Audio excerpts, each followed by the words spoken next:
ചാവി വാങ്ങിക്കുന്നോളൂ ചക്കെ. ലുക്കാണല്ലോ.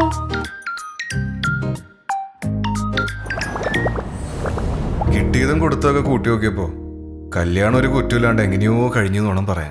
കുറ്റമൊന്നുമില്ലാന്ന് ആരാ പറഞ്ഞേ? പാവാടേം താങ്ങിങ്ങനെ ഇരുന്നോ. എന്നെ കൊണ്ട് ഇത് എങ്ങനെ സാധിക്കുന്ന ശുക്കൂറെ? എന്റെ ഓളിന്റെ വെറുതെ ചായ വെച്ചടാ. ചായ വെച്ചാ എന്തിന്? പിരാന്താ. ശാന്തമായി പാർട്ടി ഓഫീസിൽ കൊണ്ട് കംപ്ലൈന്റ് കൊടുത്തു. ഇത് പണിയാണല്ലോ. പ്രതിവിധി എന്തെങ്കിലും ഉണ്ടോ പണിക്കരെ?